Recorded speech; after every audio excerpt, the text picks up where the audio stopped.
I'm passing this way, I think. Sure.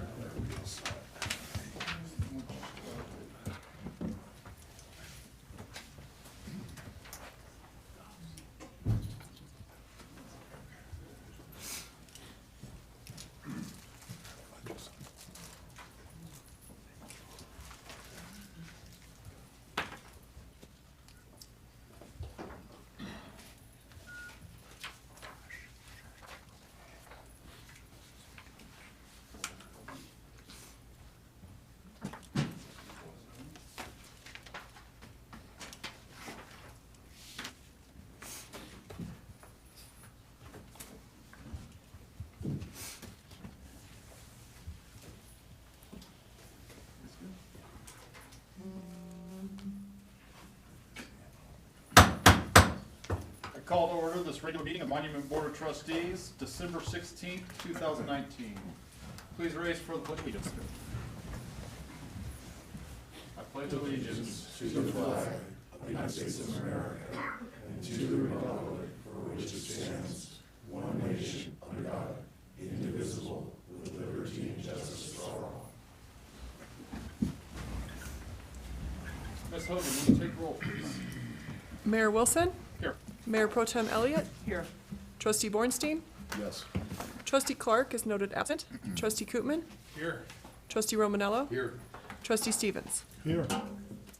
Okay, before us we have a consent agenda.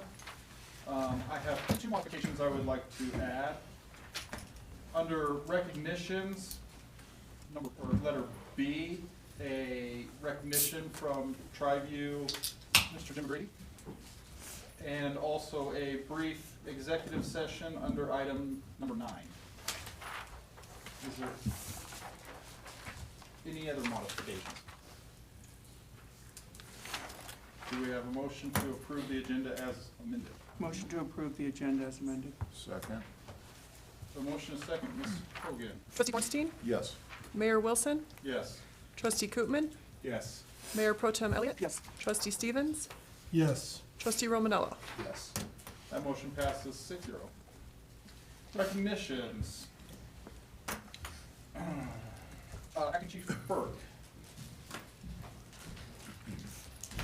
Thank you, Mr. Mayor.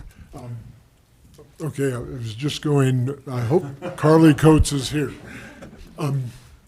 Mayor and trustees, it's my honor to recognize our November Employee of the Month.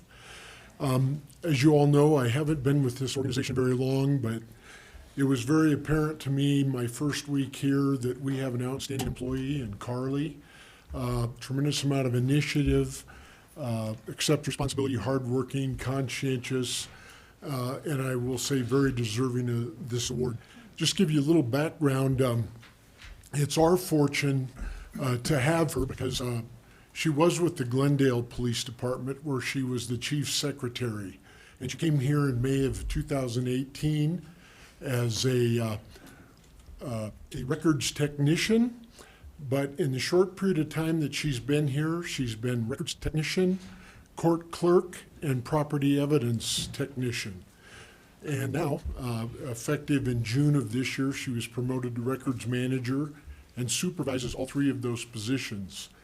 And since being supervisor, at one point was wearing all of those hats by herself. So I think that gives you an idea just how hardworking she is and how fortunate we are to have her. So I'd like to present her with this plaque. Thank you, Carly. And thank Carly for her hard work and let her know how much we appreciate what she does for us. Thank you, Carly.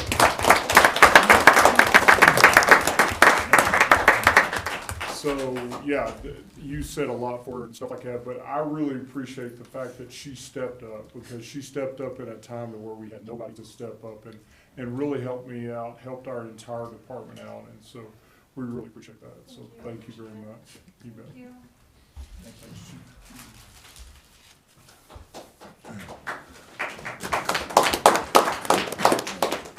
Mr. McGrady. All right, real quick before Jim gets up here, I wanted Jim to come and present this award because he presented it at their board meeting, and this was something that their board presented Tom, and so I wanted to make sure that he got recognition in our building also. So come on up,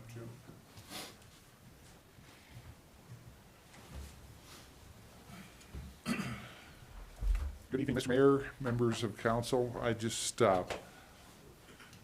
as Mike said, this was an award that the Tri-View Metropolitan District presented to Tom Martinez on behalf of the work that he's done in the Tri-View area, specifically the Jackson Creek widening. Now, while this award is specifically limited to Jackson Creek widening, Tom has done so much more than that. I mean, he has gone above and beyond over the last couple of years, overseeing our overlay programs. Gosh, I think in 2018 we did $1.6 million worth of overlay. Last year we did about $1.3 million plus another $205,000 in a new product called HA5. While we were doing all that, we were rebuilding and reconstructing Jackson Creek Parkway.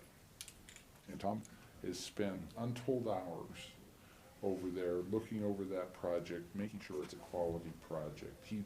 I know he lays awake at night thinking about ways to make that project better and more efficient. And then he has the presence of mind to come share it with me and share it with the project superintendent with Kiewit. And in virtually every case, Tom's ideas have led to reduced costs and a better, more efficient product. So my board was extremely impressed with Tom. They presented this award to him last week. Mike asked me to come tonight before you and present it to Tom. I'll just read it. It says, in appreciation of your outstanding hard work and dedication to the Jackson Creek Parkway Widening Project, December 2019, presented by the Tri-View Board of Directors. So thank you, Tom, for everything.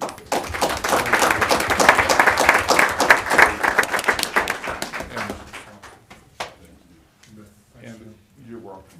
And as long as I'm here, you know, if there's any questions about Tri-View, what we're looking at doing next year, I'm here to answer questions. I'll do whatever you'd like. I think we're good for now. You're good for now. Thank you so much. Thanks, Jim. Thank you. That brings us to ordinances. Ordinance number 38-2019, an ordinance adopting a budget for the purpose set forth below for the town of Monument. Ms. Solms.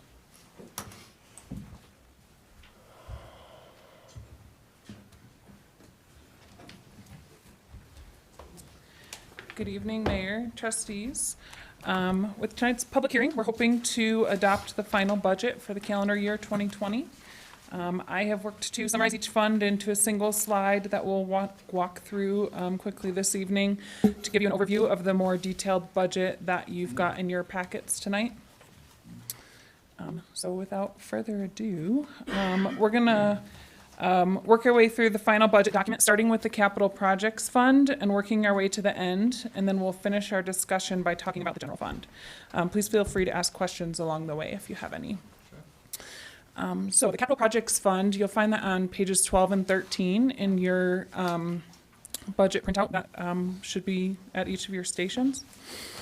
As per our previous conversations over the past few months, it's been determined that a separate fund is needed to account for projects that are funded by the use tax, the highway user tax, and the road bridge tax, and then the investment earnings that are associated with those tax revenues. So because this is a new fund, the beginning fund balance for 2020 will be zero. We anticipate the 2020 revenues to be $682,284 from those taxes. And as you can see on the slide, the projects that are slated to take place in 2020, Public Works facility, there'll be paving, curb, gutter, and concrete repairs, guardrails at the DW Creek, and then also some street repairs and maintenance. That will total estimated $670,000. So at the end of the year, we're anticipating an ending fund balance of just under $13,000 remaining that will carry over to 2021. So any questions about the capital projects fund? The water fund, you'll find on, if you flip over to page 14 through 17 of your report. So the beginning fund balance for the water fund is anticipated to be just over $1.5 million. We're expecting revenues to be just under $3.5 million for 2020.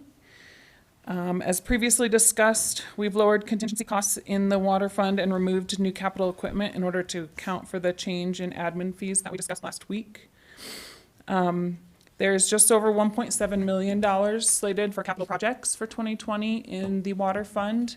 And you can see those up on the slide, and also on your handout on slide 2. Some well redesign and valve replacements, radium removal packages, distribution line replacements and pipe replacements, critical valve replacement, meter upgrades, and a lab expansion. The result of this gives us a fund balance of $1,134,527. However, the majority of this, 1.1 million of it, is restricted, and that is for future water storage at the Monument Lake and also for the water loop line. So, but we are still then ending the year in a positive fund balance. Any questions with the water fund? Okay. The 2A water fund, which starts on page 18 on your budget report. The beginning fund balance here is anticipated to be just over $4.3 million. We have some large projects that we're anticipating being started and hopefully completed in 2020. It's a water storage tank and pipeline, drill and equipment for well number 10, and also money towards the water treatment plant. There's $41,000 in other 2A water fund expenses slated for that fund, and that's some of the legal fees and other smaller expenses that get charged on an annual basis to that fund. So the current ending fund balance for budget 2020 in the 2A water fund is going to be right around $950,000 going forward to 2021. Any questions there? Okay, we'll keep moving along. The Community Development Fund. As per prior conversations over the past couple months, something new in budget year 2020 is that we are now including a portion of Madeline's payroll. Yes, sorry, I apologize. Page 4. 21, I believe.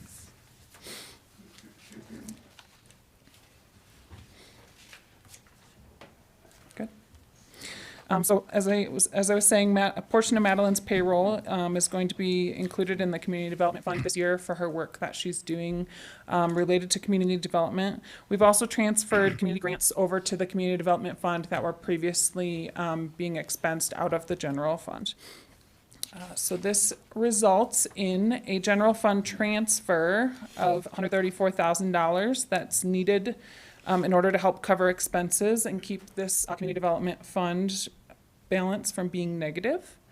As you can see from the budgeted detail on the slide, both revenue and expenses are slated to be just over $200,000, resulting in a very small ending fund balance that was actually the same as the beginning fund balance for the current year. I just had a question, Yeah. please. On the economic development, that's almost tripled for 2020, and the community grants and donations has doubled. Can you articulate why? Yeah, so the community grants and the community grants, as I was just saying, was some of those were previously being paid out of the general fund, and some were being paid out of community development fund. We've now moved them all into community development fund, so you can see where they're all at the same place. They're the exact same amounts as what was done last year, but because they're now showing up in the community development fund, it looks like that expense is higher. Is that? So it wouldn't be fair for me to assume that we're doing donations or grants of that 61K because there's other things rolled into that. Is that No, correct? we are doing it of 61,000, but that's what it was last year.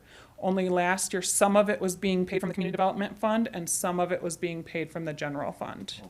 So we've moved it all into one place so that you'll see it in the same place going forward from year to year. Okay. And then hold on here. The economic development, And the only reason why my question on that was partnering with our friends at Triview, and they're being gracious to pick up a substantial cost. Why did that number triple? That cost that they're sharing with us Yes. is not in this. Okay, Yeah, that's not in this. okay. So a piece of the economic development that's increased is, I believe, Mr. Foreman, the additional traveling for the Right. conference that will be happening with the economic development team this year is a piece of that. But if you look at what was actually budgeted for the current year, we've actually reduced the budgeted amount for next year. Right. And the only reason why I'm asking this is because we've got to trim on some personnel in various departments. And we trimmed in that When department we too. start, yeah, you know, I kind of question if we should be doing trips or not, but that'll come up later, so thank you. You're welcome. Any other questions on the Community Development Fund? Okay, so the Storm Drainage Impact Fee Fund, beginning fund balance for this fund is anticipated to be just over $25,000. This starts on page 23 in your packets.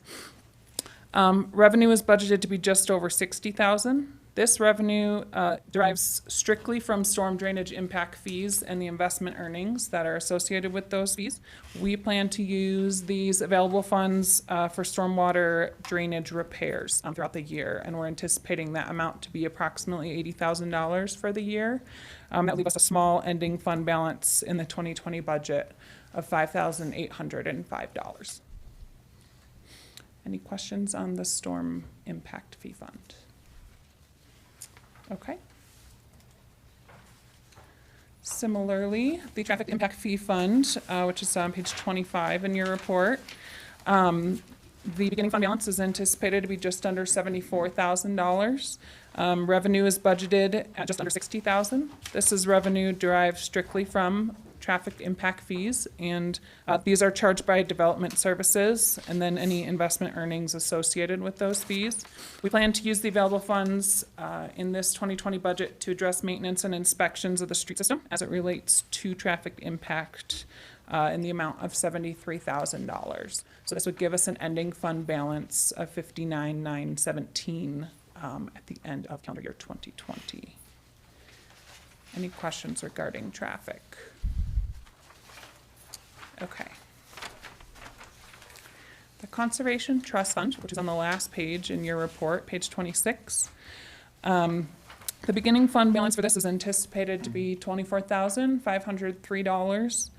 Revenue from this fund comes directly from the Colorado Lottery funds, and it's used for acquisition, development, and maintenance of conservation sites, which here in Monument typically includes parks and our open spaces. Revenue is budgeted to be just under $53,000 for 2020. Our budget expenses total $72,000. So this includes parks and open space maintenance and improvements. And a portion of the town gardener's wages will also be paid from this fund by way of transfer to the general fund in 2020. This is allowed according to the Department of Local Affairs. And so this is something new that we'll be doing for 2020 and going forward. The ending fund balance for 2020 is a small amount of $5,422.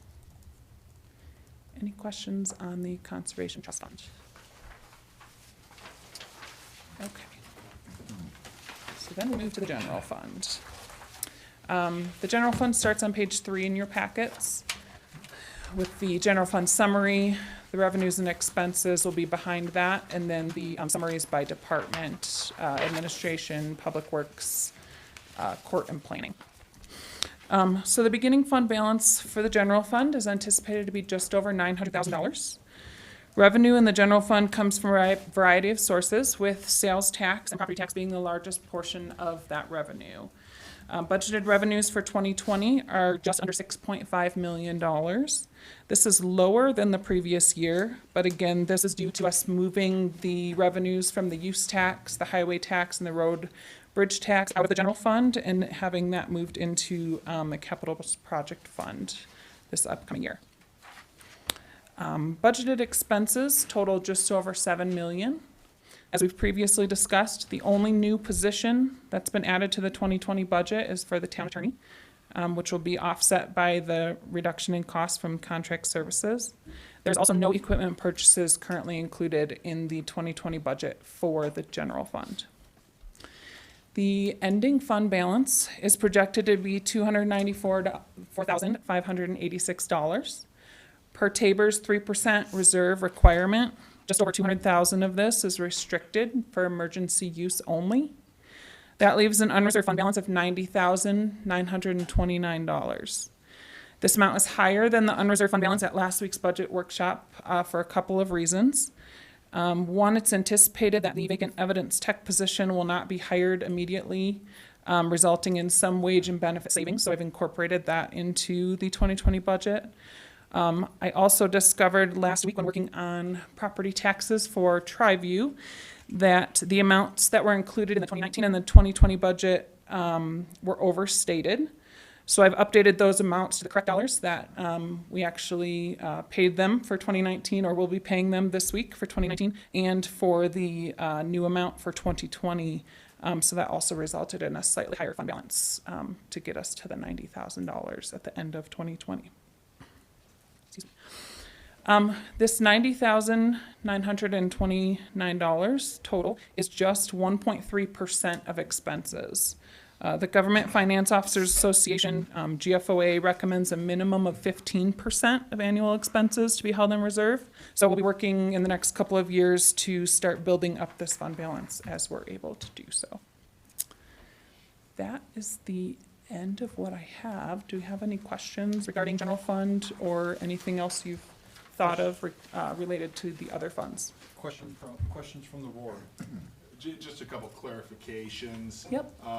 First, thank you both. I know, Mr. Foreman, you have worked very hard on this budget, mostly identifying deficiencies from past budgets and trying to catch us up to speed. So moving forward in the future, it should be a lot more transparent and things where they need to be. I do want to clarify this budget, and specific to the police department, this includes no additional police officers for the PD, correct? That is correct. All right. How many additional police officers are we needing? I would say probably at least 3. Okay. I would say at least that is a 3. need. We are currently That is a not need. staffed to it, Chief, correct? to be able to cover 24/7, 2 on with a supervisor, about 3. Yeah. So, a clarification, I guess, really an answer, and there may not be an answer. We have a need for 3 additional police officers to adequately meet public safety needs. Why are we not doing that? We just don't have money today to do that. I mean, you can make some cuts in the budget. I mean, it would need to, I think for every officer, it's about $100,000. And if we hire 2 new officers, we're gonna have to get a car. So for 2 new officers and 1 car would be about $250,000 to $260,000 to be able to do that. That require cuts. Right. So what we're looking at right now is we're projecting that sales tax is 6%. Today, it's performing at about 14 to 17%, depending on which month. And so what we're going to bring back to you is if it continues to perform at that rate over the next 3 to 6 months, we're going to come back to you and say, okay, we've got this much money right here. What do you want to do? Do you want to increase our reserve to 15% with the money, or do you want to hire new police officers? So that's what our plan is. Thank you. You bet. So very conservative estimates. Yes. Yeah. This last, when you said today it's 14%, you mean year-to-date? Now, the last, 6 months, I would say it's Each- performed? Yeah. Each so month's it's a little been- bit different. Yeah, each month has been about 14% over what was budgeted for that month. So and I apologize, I don't quite know how the beginning of the year was since I Right. wasn't here at that point in time. But and the last few months have been, we've been collecting significantly higher than what was projected for the year. So what is in the budget currently for 2019 to get us to our beginning fund balance for 2020 is actual through October, but we don't have actual for November or December yet. So potentially that could increase our fund balance slightly. And if it continues to perform better than what we've budgeted for, there could be some additional fund balance that could either go towards the bottom line, or that could go towards potentially the hiring of another employee, or towards some one-time purchases of capital equipment that were previously left out of the budget. Do we know why we're seeing a surge was it just inaccurate forecasting based on what we'd anticipate and what we're truly seeing? I wish I could answer that, to the point, I wasn't here last year, so I don't know how they forecasted what the sales tax was gonna be. I do know how it performed, and we're hoping that it continues to perform that way. Also, part of our economic development program is to go out and recruit new businesses to town. And so for every business that we recruit to town, that it's gonna increase our sales tax. So we're hoping that the performance continues to meet what our goals are, but we're not banking on that. Right. We're saying we're gonna be very conservative. We're gonna say it's gonna be 6%. I think we can all say that, without a downturn in the economy, it's probably gonna maintain a 6% or above. No, I think Didn't, it's, oh, I'm sorry. Didn't internet sales tax start after we filed our last budget? Cause I wanna say we did it. I think you're correct. Yes. I wanna say that we did our budget, mid-December, and then internet sales tax Starting started January. We First just of all January. said that. which I think we didn't know what to expect for it. So Exactly. we didn't plan for any percentage, because we don't know how much online shopping goes on Right. in Monument. Now we can start to see some trends. Yep. Yeah. And more homes we add, the better that's gonna do. My hope is for next year, when we get to budget time, we'll have a year's worth of anything that has to do with the internet sales tax, Right. plus the past historical data of where we've come from and where we've been at, and I hope to have more time to take a closer look at that, and we can potentially try to project some better numbers going forward. Yep. I guess my second question is, and I know this is a difficult question, but are we looking with a very generic forecast as developed, and now we'll be starting in tap fees, which will, again, we can't bank anything, but is that something that we're looking at that might come in this year? Yeah, we're looking at that, but just like with Home Place Ranch, we never know when there's gonna be a delay in the approval Exactly. process, the construction process, weather and stuff like that. And so those kind of things are one-time monies. And so we can do projects and stuff like that, but it's hard to pay salaries with that one-time money. Oh, no, So you can't do that. So if that one-time money comes in, then we'll come back to the board and we'll say, okay, we got this one-time money in here. We got these projects we didn't do. Check which one you want to do. Which I think will be more so on the topic for 2021 and Right. 2020. Exactly. Well, with how conservative this budget is, I do think we would possibly see an amendment to the budget this year, possibly for positive reasons. Potentially, yeah. I mean, that would be the Absolutely. hope. I what can't we guarantee hope it, for. but that would be the hope. Right. Definitely. Additional questions from the board? I'd just like to say 14% is quite a large number we are definitely a growing town, which is a good sign. But I don't think it's something that we can always count on. I think the wait and see attitude is the appropriate way, and see, we'll revise maybe in June or something like that based on the numbers that are coming in, so. Exactly. I think this is a one-time we're feeling the pain, because in the past, not saying yay or nay, but we might not have been dealing with the most accurate of numbers. And I think right now, we have a very good baseline. So I thank you both for that. Thank you. Almost like a fresh starting point. It is, we had to go through this. It's just, nobody wanted it to come, but it's here, so it can only go up now. Okay, this is a public hearing item. Is there anyone who would like to speak on behalf of this ordinance? Seeing none, is there anyone who would like to speak against this ordinance?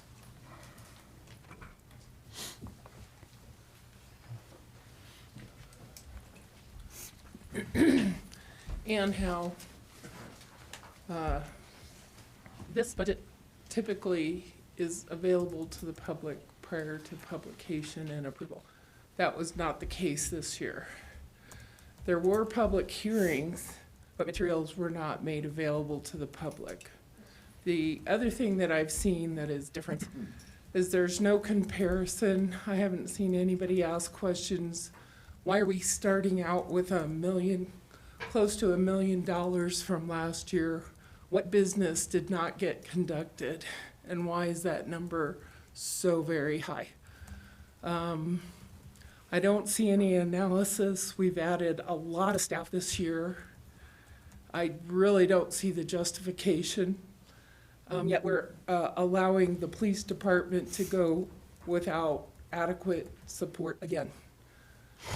So I'd ask the board members to take a deep dive and look at this budget and understand the deltas and where the needs really are. I don't know that we need a second deputy clerk and a few other things that we've added this year. So I'm sorry. I'd rather have some police officers on duty taking care of this growing town. So just ask that you take a deep dive and look at this, because I haven't seen it presented here, and it hasn't been made available to the public so that you can actually take a look and see what the differences are. Thank you. Is there anyone else who would like to speak against this item? Seeing none, I'll bring it back to the board for further discussion and/or a motion. Motion for ordinance number 38/2019, an ordinance adopting a budget for the purposes set forth below for the town of Monument, Colorado, beginning on the first day of January 2020 and ending on the last day of December 2020. Second. We have a motion and a second. Ms. Hogan? Trustee Kootman? I believe it sacrifices public safety, no. Trustee Bornstein? Yes. Trustee Stevens? Yes. Mayor Pro Tem Elliott? Yes. Mayor Wilson? Yes. Trustee Romanello? Yes. That motion passes 5-1.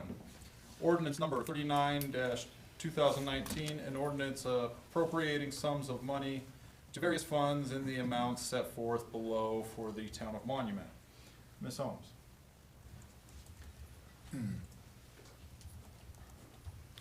So typically every year, when you approve the budget and adopt the budget, then there's a second ordinance that actually allows us to put that money into those expenditure accounts in order to use that money for the upcoming year.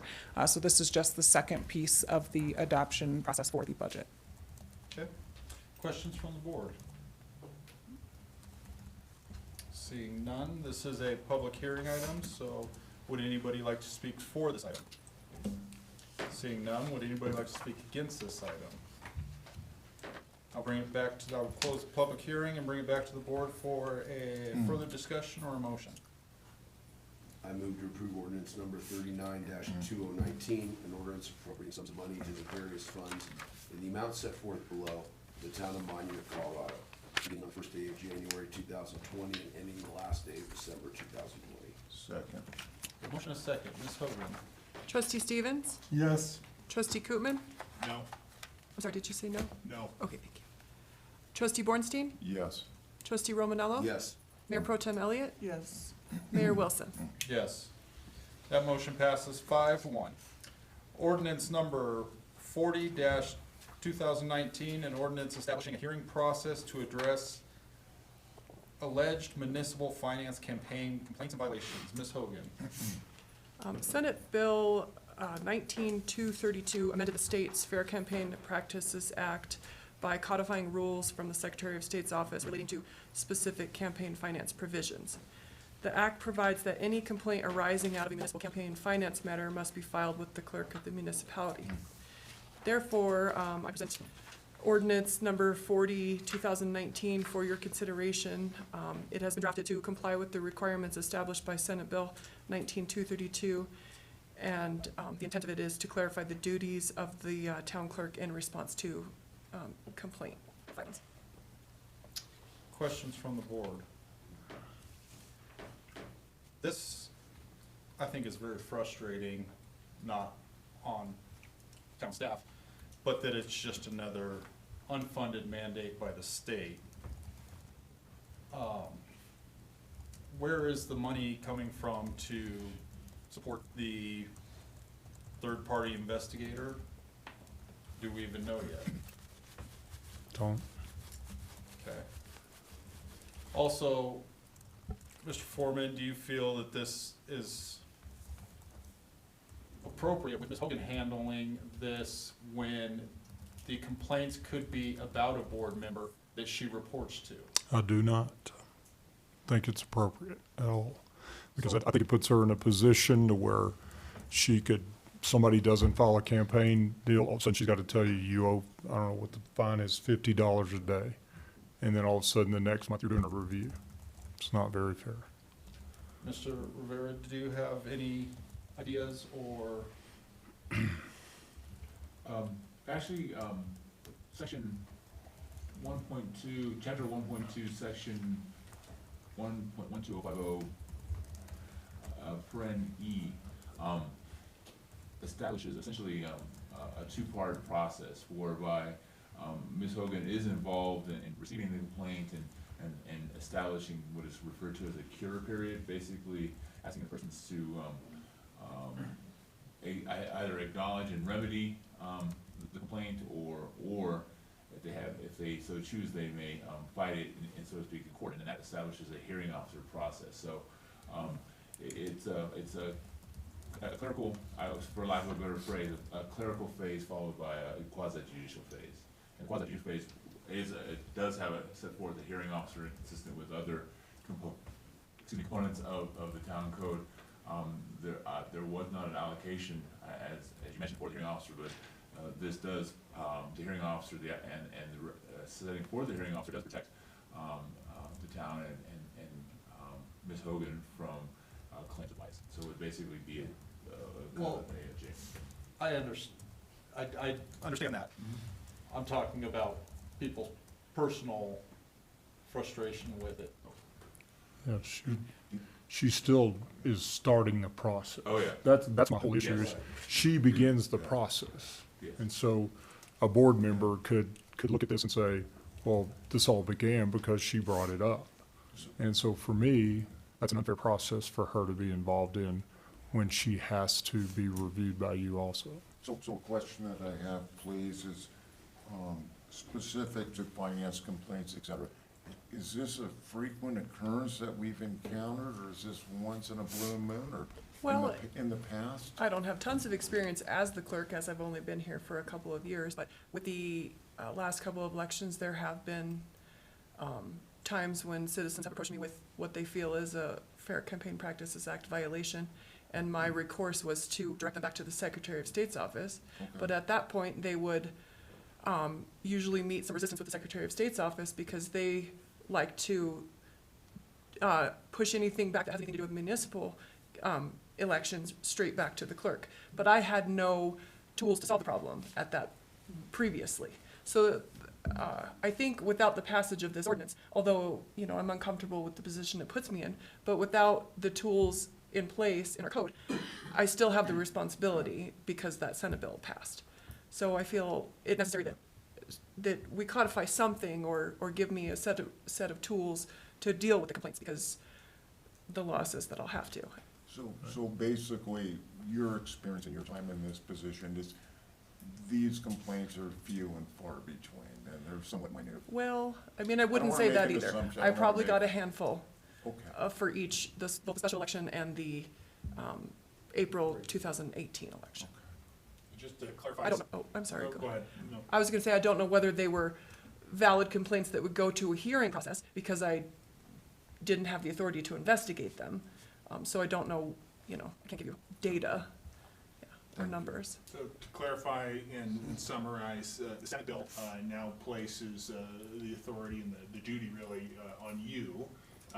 Prior, as of now, you have no parameters or tools or resources or toolbox to work with to meet the requirements of that Senate bill. Correct. This is in response to that, to give you something to work with, although not ideal and not perfect. Without this, it's going to be more difficult for you to do what, regardless of whether or not we pass this, you have to do. Absolutely. Gotcha. Yeah. So fair assumption, this would make your life a little bit easier? It would, yes. That's what I was looking for. And do we need to pursue more procedures defined for our own election?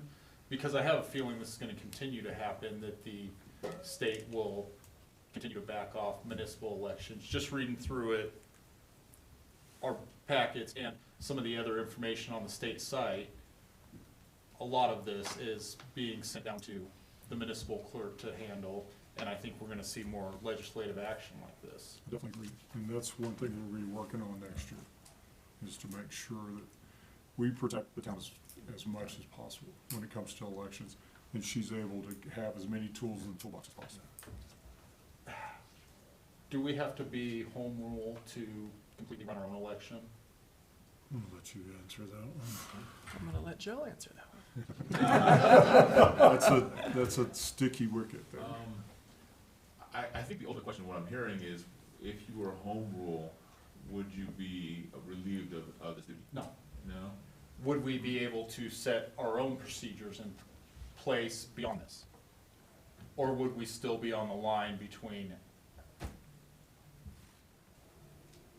half state, half statutory, and like around Colorado Springs, they have their own election department, they run their own elections, the state really doesn't have anything to do with it. State law sets a minimum. Right. And home rules can exceed the minimum, and that's really the primary benefit of having home rule powers, is that you can, for example, I almost hesitate to use this example, but it's the first one to my mind, residency requirements. So, for example, the state law sets the residency requirement. A home rule municipality can increase that residency requirement, but no municipality can go below it. So that's how it, that's the best way to think of it. And so I understand the frustration. I think a lot of municipalities have frustration about this particular bill. In essence, what happened is that folks who had these types of complaints would have recourse to the Secretary of State's office. And now the Senate bill made very clear that that's not the domain of the Secretary of State's office, and that it pushed all of these types of complaints for municipal elections down to the municipality. And the intent of this ordinance is really to establish a framework that can guide everybody who might be involved in this in terms of what happens, what to expect next. And also, because it's so new, there is some recognition in this ordinance that it can be changed if necessary, and there's some language in there that essentially allows the clerk to add procedural requirements that basically make things easier for the parties and for the town. Okay. I guess that's what I'm getting at, is in the past, we've seen the election where the town clerk is responsible for some things and the state's responsible for some things. Just get it taken care of instead of, hey Laura, do we file this with you? Well, yes, you file with me, but you tell the state to file with it. I think Type issues. I think the intent was to basically push all of those kind of complaints to the local level. I think, basically from what we're hearing, anything that maybe the board can do to make the clerk's life just a little bit easier. Well, I think it's confusing for the residents too. Well, it is, and it sounds from what our attorney's telling us, that the state kind of wants to pass everything on, so. Well, to the other issue that you were addressing, that if she has to make a decision that the board may not be happy with, can we put in a provision such that if there's any, shall I say, controversial decisions that's not clear cut by the guidelines, that comes to the board and the board makes that decision? And she primarily serves as an investigative, or whatever however you pronounce it, role of investigator, finding out the facts of what happened and what carried on. But then when a decision has to be made that could be that's not clear cut, but has to be decided by, has to make a decision, I'm wondering if that should come to the board. I don't think it would be appropriate for it to become to the board if it's about somebody running for a position on the board. No, I see, yeah. But could we put an exemption in there that campaign finance policy is not held against the town clerk? Or is not review, or not part of her review? I don't know.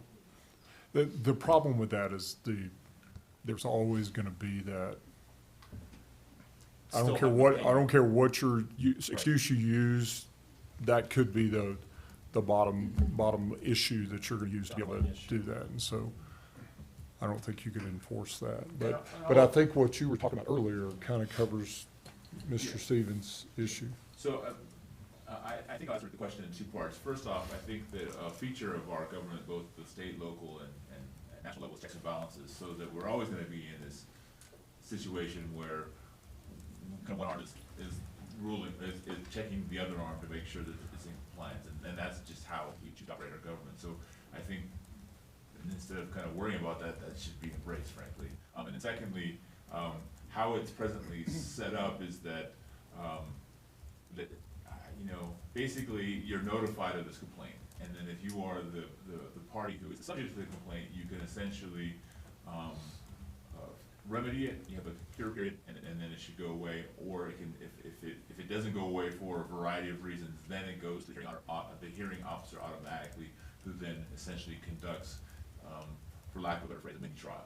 And so it's already, and then that hearing officer has been granted tremendous latitude to fix it, essentially.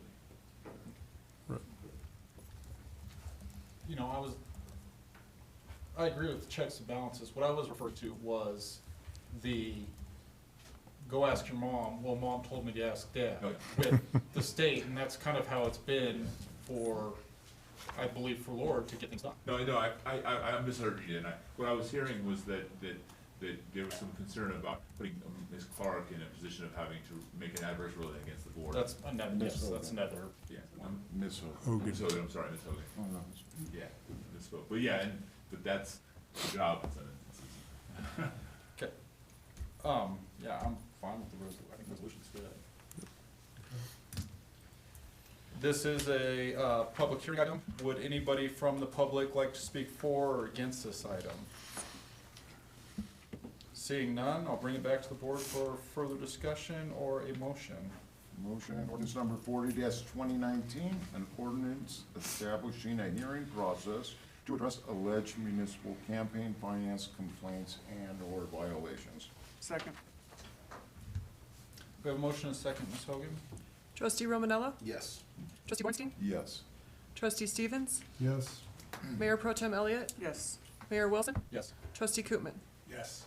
The motion passes 6-0. This takes us to resolutions. Resolution number 42-2019, a resolution appointing regular members to the Planning Commission. Mr. Manning.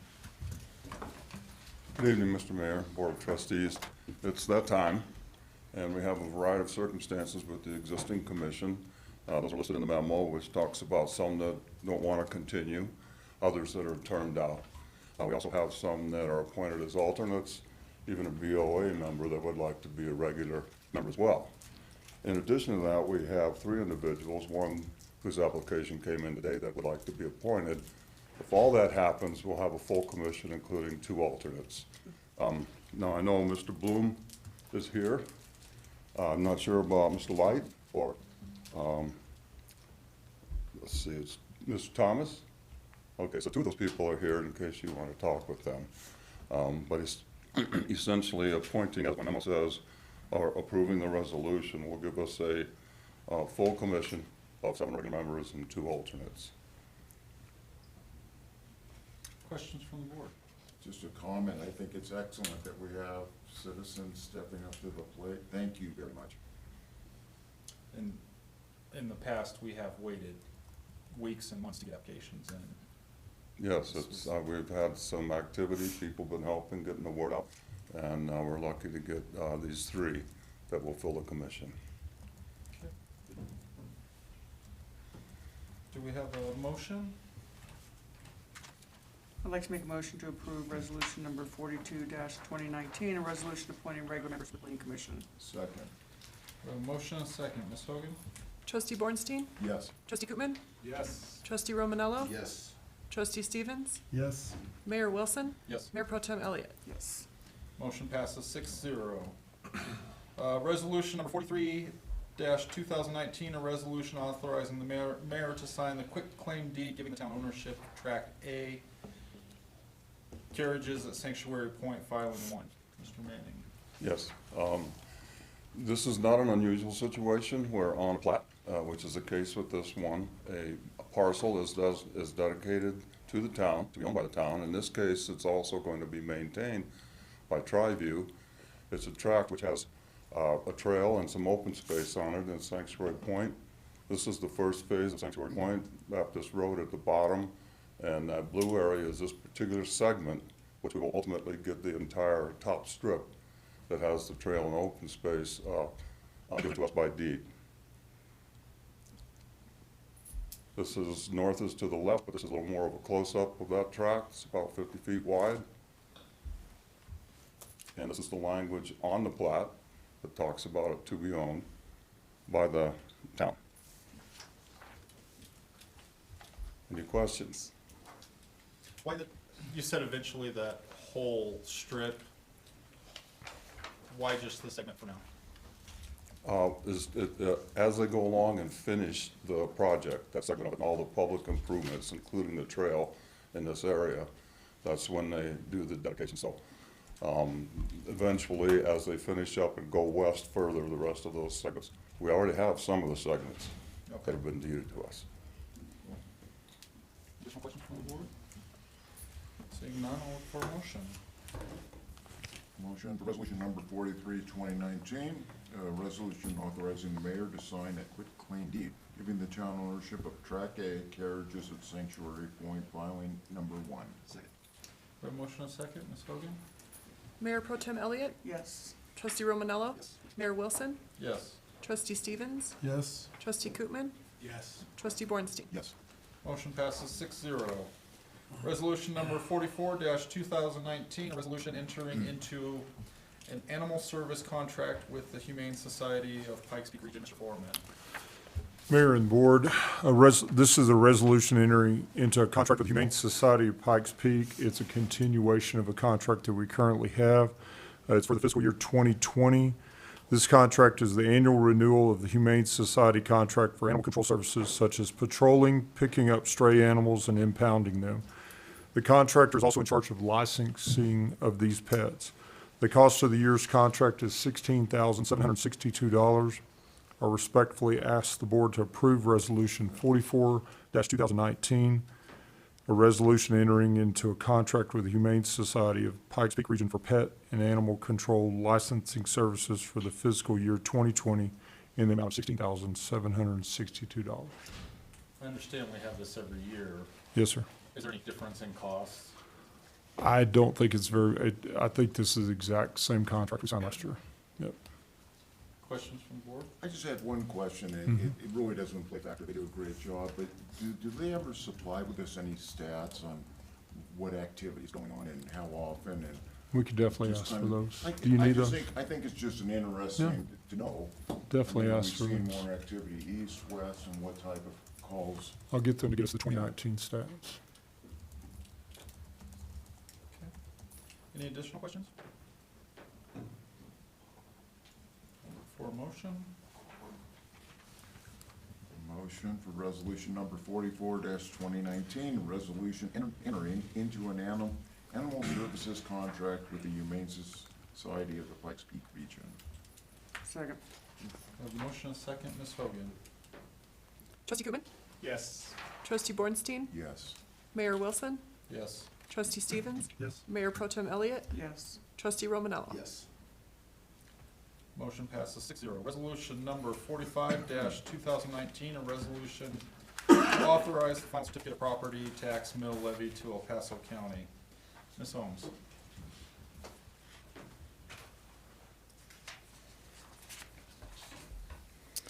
Mayor and trustees, if you recall at the Monday, December 2nd board meeting, you approved authorizing the certification of the mill levy to the county at 6.199 mills and gave me authorization to adjust that levy based on the final numbers we received from the county. However, with additional research and reading over the last several weeks in regards to the Colorado revised statutes, I've discovered that the law states that a mill levy cannot be certified prior to the adoption of the final budget. Therefore, with the adoption of the 2020 budget earlier this evening, I'm now requesting a final certification of the property tax mill levy for the budget year 2020. After receiving the final valuation amounts from the county, our new mill levy rate for 2020 will be 6.152 mills. So it'll actually be slightly lower, but it will generate approximately $503 additional dollars to the town, and that will be related to the fact that our final certification came back with a higher total taxable value for the town.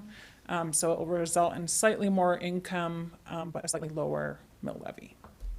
So respectfully, I'm asking that you will approve the resolution to authorize the final certification to the county. questions from the board? Okay. Seeing none, I'll look for a motion. I move to approve resolution number 45-2019, a resolution to authorize the final certification of the property tax mill levy to the El Paso County Assessor for the budget year 2020, beginning on the first day of January 2020 and ending on the last day of December 2020. Second. We have a motion and a second, Ms. Hogan? Trustee Romanello? Yes. Trustee Bornstein? Yes. Mayor Wilson? Yes. Trustee Koopman? Yes. Mayor Pro Tem Elliott? Yes. Trustee Stevens? Yes. The motion passes 6-0. Public comments. Public comments are limited to 3 minutes. Do we have anyone who would like to make public comment? Seeing none, we'll move to board authorizations. Ms. Hogan, a resolution authorizing the clerk to appoint election judges. Yeah, I actually have two resolutions that I'd like to present to the board on January 6th. One is a resolution asking the board to authorize me to appoint election judges for the regular municipal election that will take place April 7th, 2020. Law requires that the board either do so itself or authorize the clerk to do so 15 days before the election. I intend to do that much sooner, or much earlier than that, and therefore would like just to know what you would prefer. So I'll have something drafted for the January 6th agenda if you would like. Is that okay with the board? Makes sense. Yes. And that statute also requires that the first meeting, first regular meeting of each year, the board designate its public posting places. And that's a relatively uniform thing that you'll see every year.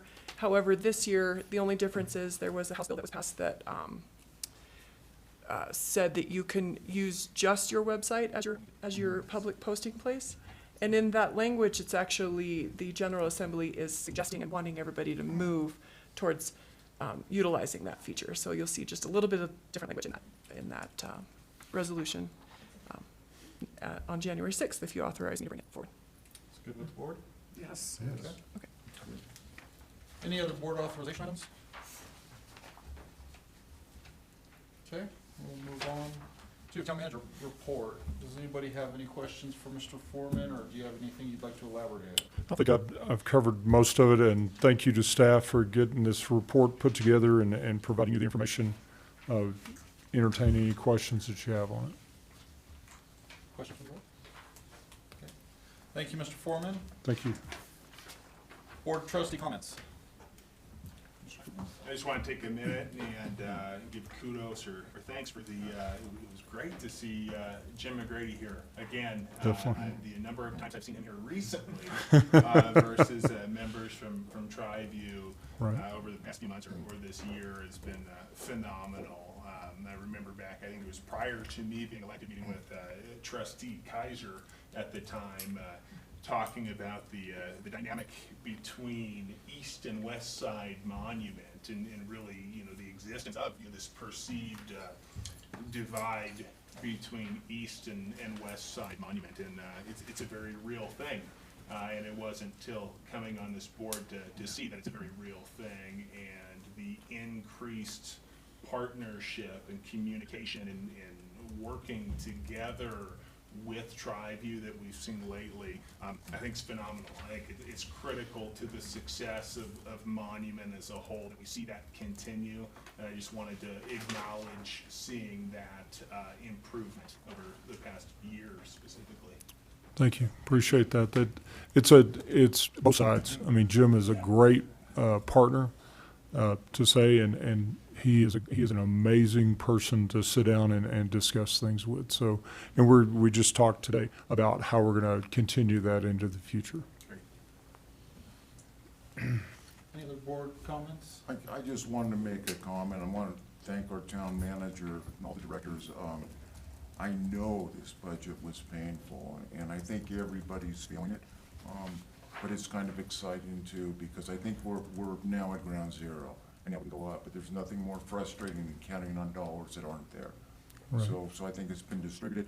The only thing that I'd ask is, as we're going through this, there's some things in there that you can flip a coin left or right, and I know that the town manager will make the right decision, because every dollar counts right now. It But does. thank you for the work that And- everybody did. You did an amazing job. Every- Amazing job. Every director understands also that just because they're given this budget doesn't mean they have to spend every dollar in it. And so they're all gonna be searching for ways to save money. And then if they don't need to spend it, they're not gonna spend it. Any other board comments? I'm confident that in the near future, with the revenue, with classic homes going in on the other side of the freeway, that we'll have increased revenue and we'll be able to get the police officers we need. And if you'll allow, I left one thing out when we were talking about that. Interim chief is going to be working with me, also with some of our existing employees, to work to take some of the administrative duties off of some of our sergeants. And so that will get them out in the field more than just sitting in the office and doing administrative duties. So that's one way to get them out in the field. And they all agree that that's one thing that they need. And so he's been working with them to make sure that that happens. Experience out in the field is a good thing. And I'm sure the sergeants are welcome. They definitely are. Board. Definitely. Couple things, I wanna thank the board, we've always struggled with board participation in events. Over the past couple weeks, we've had our tree lighting, Armies of America, and Santa Patrol. We had board members at least one board member at each of those events, representing the town and helping out, actually doing stuff at the events. In case anybody missed it, the picture on the screen was Trustee Bornstein in an elf outfit. Yes. So, thank you for that. I'd also like to ask the board if we could have, as a board, and I will get it started, but I'm concerned there's gonna be more unfunded mandates from the state legislature this year. I think it would be a good effort for the board to put together a letter to Representative Geithner and Representative Carver, just reinforcing that towns like ours do not have the funds to do whatever the state decides. So with the board's agreement, we will have that drafted up. I That's agree. great. I agree. A good idea. Okay. Anything else for Board of Trustee comments? Okay. Seeing nothing, or seeing no additional comments, do we have a motion for an executive session? Ms. Mayor Pro Tem Elliott. Yes, I'd like to make a motion to move into executive session under section 24-6-4024F to discuss a personal matter, the town manager's annual review. We have permission from the employee to discuss this topic in executive session. And then I further move to return to the open meeting at the close of the executive session for the purpose of taking any formal action deemed necessary. We have a motion, do we have a second? Second. We have a motion second, Ms. Hogan? Trustee Bornstein? Yes. Trustee Romanello? Yes. Trustee Koopman? Yes. Mayor Wilson? Yes. Trustee Stevens? Yes. Mayor Pro Tem Elliott? Yes. Motion passes 6-0. We will hold our executive session here. We will recess for 5 minutes, and then after our executive session, we will return to regular session.